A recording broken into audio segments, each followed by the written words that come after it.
Hello everyone. The question of today's case revolves around the sudden disappearance of a 14-year-old boy. This 14-year-old boy to be specific, and his name is Scottie Morris. So let's talk about Scotty for a moment. Scottie Dean Morris lives in Eaton, Indiana, a small town of around 1,500 residents north of Muncie. And he lives there with his parents, Felicia and Brian Morris, who both work at local schools. I haven't, however, seen their exact specific jobs listed anywhere, so all we know is that they work at schools. I don't know if they're teachers or if they work in maintenance or what. They work at schools, though. Now, besides living with his parents, Scotty also has 3 siblings, and he attends Delta Middle School. From all of the interviews I've seen regarding young Scotty, describing Scotty as, and I quote, the sweetest kid you ever want to meet, a very nice young man, as well as jovial, unquote. However, despite all of those kind words, it said Scotty frequently argued with his mother, and he had also attempted to run away from the home once before. This first time he attempted to run away, however, was foiled by a member of his extended family. Now, we'll touch back on that in a bit. Despite the family members claiming that Scotty has attempted to run away before, police say that they have never had any issue with Scotty before, and that really does line up with how people are describing him as a nice young man. Again, keep in mind he is only 14 years old. But something happened the night of March 16th of 2023, just a week or so ago as I'm filming this video, because that is the night that this 14-year-old boy would disappear. The night of March 16th, 14-year-old Scottie Morris would go missing from his home in Eaton, Indiana. And at some point in that night, before Scotty went missing, a fight was said to have broken out between him and his parents regarding a punishment. And I would really love to know more about this fight, but as of this time, there's really nothing said about it, just that there was a fight. But after that fight, Scotty was said to have been very upset. His mother said he was stomping, and it's honestly so unclear at this point in time why he was so upset, what this disagreement was about punishments or what was happening, why they were fighting in the first place, why Scotty needed to be punished in the first place. There's really no information on that as of now, and there were so many questions I have regarding all of that. But it's after this fight that Scotty would leave his home around 8:30 p.m. And we know this timestamp because he's actually spotted on a neighbor's doorbell camera. Now, this doorbell camera footage hasn't been released yet, but police do say that that night, Scotty did leave his home. It seems from the accounts that Scotty left by himself, and he walked out into the cold March night, only wearing a white t-shirt, black and red shorts, as well as black shoes, meaning he was not dressed for the weather whatsoever. And I'm assuming it's due to this footage that we know that Scotty was last spotted walking west on Indiana Avenue near Marfran Court. Now, 15 minutes after Scotty left and was seen on this doorbell footage, at 8:45 p.m., Felicia and Brian would end up calling the police and reporting their son missing. In the following days after Scotty's disappearance, extensive search efforts would be launched, including more than 100 volunteers from the tight-knit community of Eaton. But despite all of the police's search efforts and all of these volunteers, Scottie Morris would never be found. Community volunteers joined first responders from the area searching for a 4th day for Scottie Morris. The 14-year-old left his home in Eaton Thursday night about 8:15. Police have searched over 20 homes, interviewed more than 25 fellow students, and canvassed the entire little town multiple times. All the way into the bin, that bottom bin. From the command center, search parties went out Monday to cover new ground along the Mississinawa River. What is called a silver alert would be issued by law enforcement soon after Scotty's disappearance, stating that Scotty was in extreme danger and may be in need of medical attention. And I'm assuming that is because he went out into the night in shorts and a t-shirt in, snowy March weather. Law enforcement will begin to canvass the streets with search dogs, deploy 2 boats to search a nearby river, as well as launch infrared drones and helicopters in order to search for Scotty. Yet still, nothing. Scotty wasn't found. Where could a 14-year-old boy go in that amount of time? It's not like he had a job or money or anywhere really to go that, maybe an adult would be able to, or an older teenager would have, the resources to do. And it's not like he drove off somewhere. He wandered off by foot in shorts and a t-shirt in cold weather. There's only so far he could have went, especially considering everyone began searching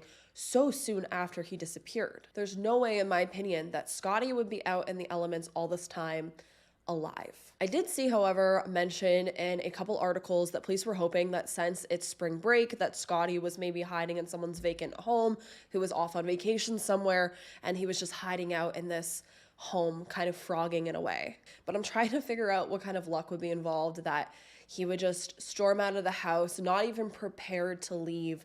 Again, in a t-shirt and shorts. It's not like he planned this. It's not like he packed some bags, put on a winter jacket, and left. He stormed out of the home, it seems like, just on a whim because he was so upset about whatever was going on in that household and what was happening to him. And the chances of him to just stumble onto this vacant home and be chilling there all this time, it seems like a dream in a way. Like, it seems like trying to pull hope out of thin air because I don't see it. Obviously, anything's possible, but with the information that we currently have, it doesn't seem like he was like a very street smart kid. He was always running the streets and would know, like, specifically, maybe this house is vacant or that house is vacant and I'm going to go and do this. Again, in my opinion, it doesn't seem like this was planned by him. And I've seen people online speculating that he planned this because he had tried to run off before.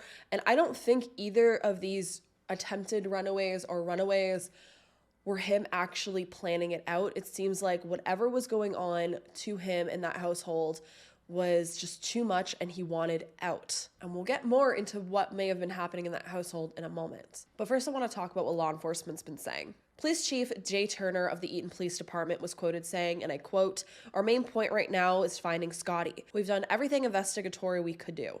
To search anything else would be kind of redundant because we've searched everything more than twice. We've searched the entire town at least 4 times. We've searched both sides of the Mississippi River. We've had horses. We've had helicopters with infrared. We've had a fixed-wing Indiana State Police helicopter. The Department of Natural Resources has boots in the water. We've pretty much exhausted everything we can looking in this area.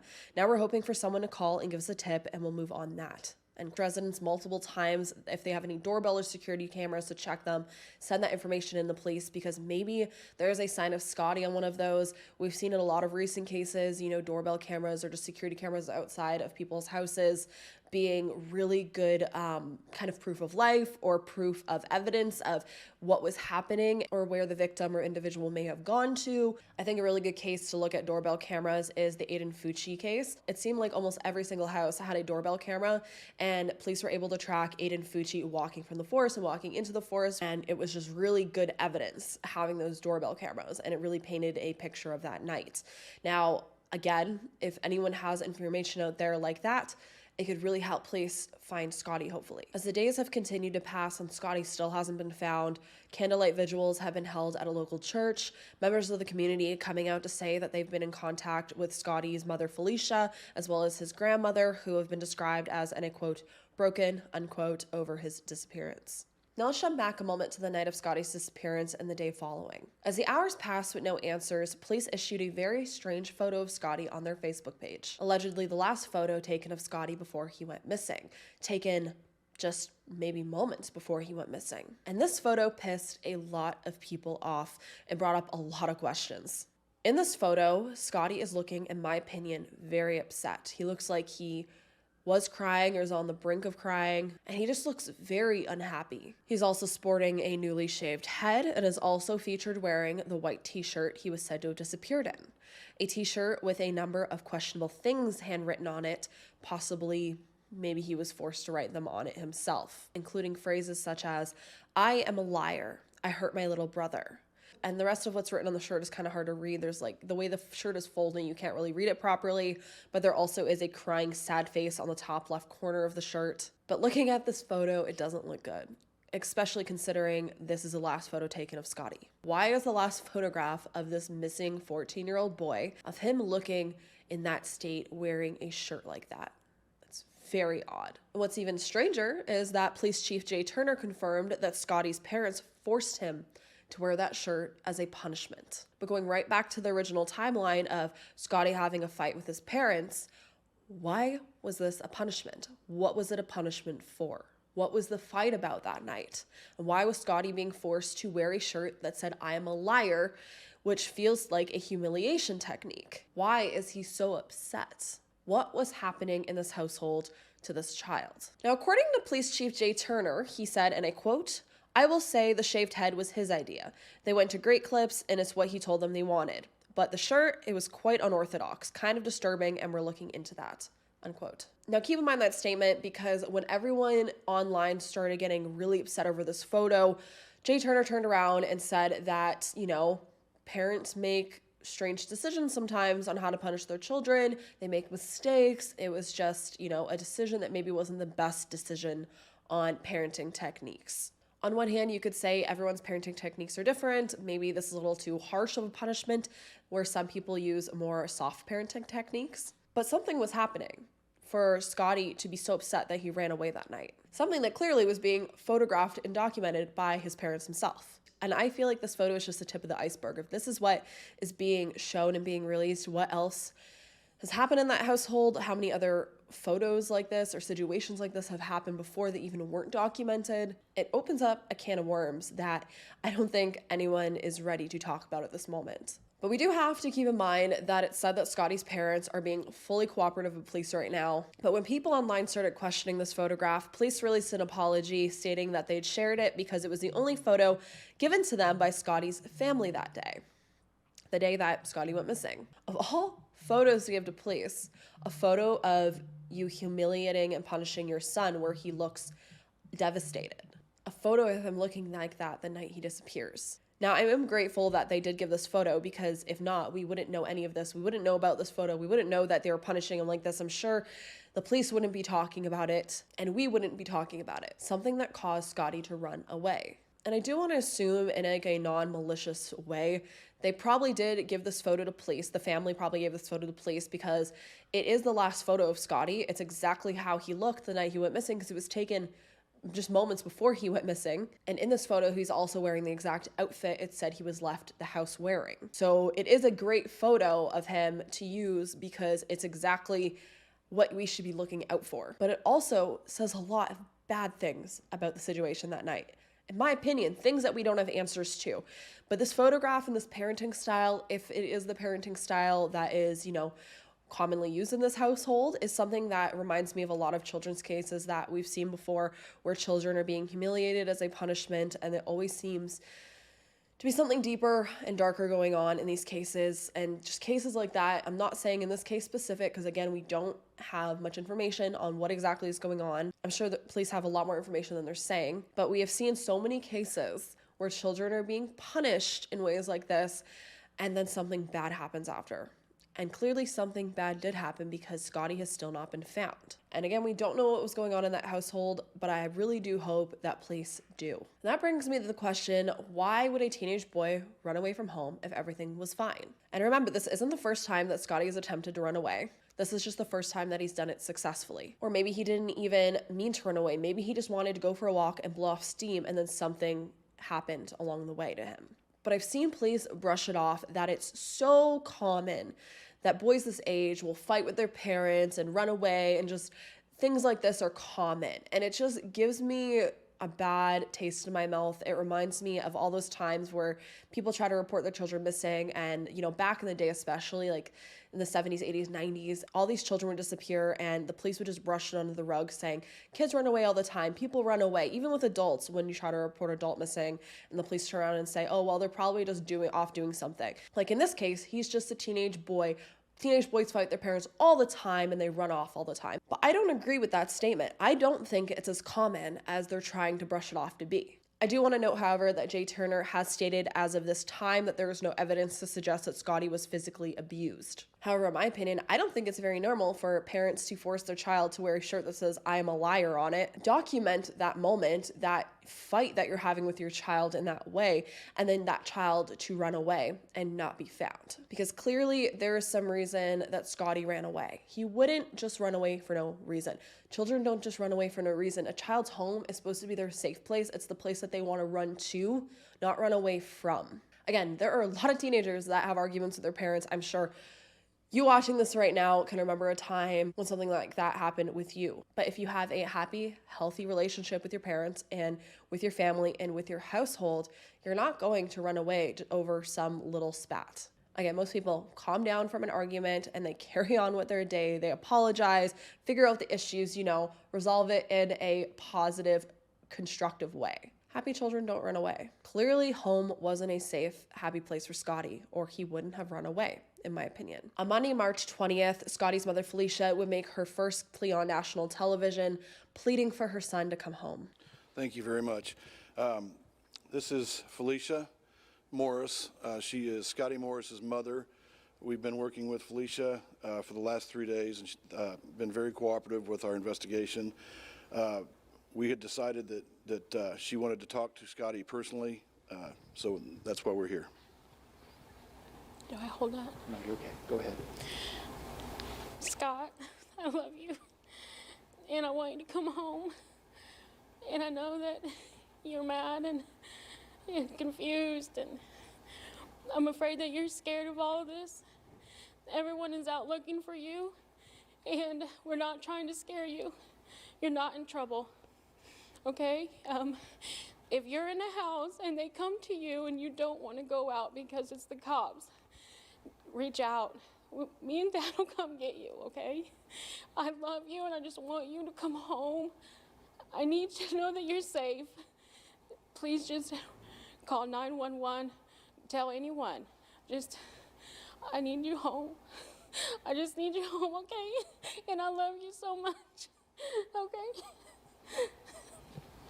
Thank you. That is Felicia Morris, the mother of Scottie Morris, who has been missing since 8:30 on Thursday night when he left his house. Felicia's appearance on TV, as in every other case, has been very scrutinized by people. I've seen people decoding her speech patterns and her blinking rates and all of this stuff. You know, people pointing out that she's breathing heavily but not crying. Like, there's a lot, and I normally try to stay away from analyzing interviews because everyone reacts to situations differently. But I did watch them. I did try to get opinions from both sides on this interview, and I don't know what to say other than I think something strange is going on here. I usually don't like to look at the parents or anything in cases like these, but I don't know in this case. Something just seems to be off. Just considering all of the circumstances, the night that her son went missing, she fought with Scotty that night before he went missing. She forced him to wear a shirt before he went missing.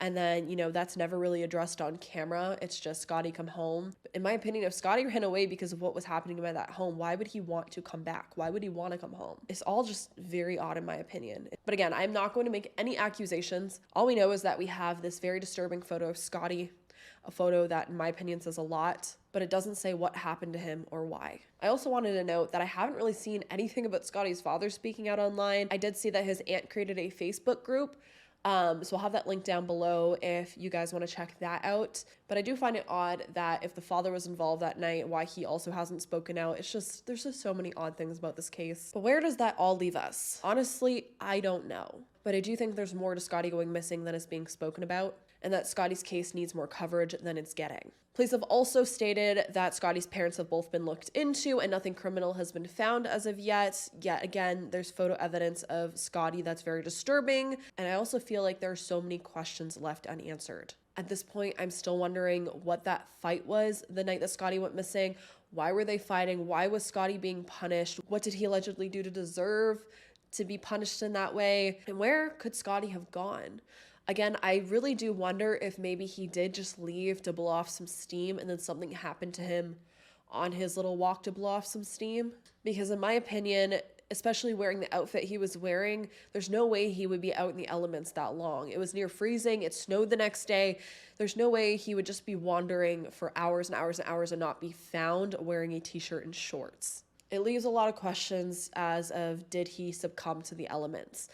Now, you think if he did, he would have been found by now. It's not a really big town. There's not that much area for them to cover that he could have walked to in that amount of time, in my opinion. Again, it also brings me to the idea of maybe he did just go to walk to blow off steam, and maybe he ran into the wrong person with bad intentions, like we've seen happen in a lot of other cases. You know, maybe he is out there somewhere being held captive right now. Or was he met by foul play by a stranger? Has he been hiding out somewhere all of this time like the police suggest? And, you know, I really want to question, did something maybe happen to Scotty that night inside of the home? But then there is this alleged footage of Scotty walking down the street with like the doorbell and cameras. So clearly he left the house on his own will, unless there's something in this footage that police aren't telling us yet. But honestly, I think any of these scenarios are valid scenarios because, again, there's such a lack of evidence in this case.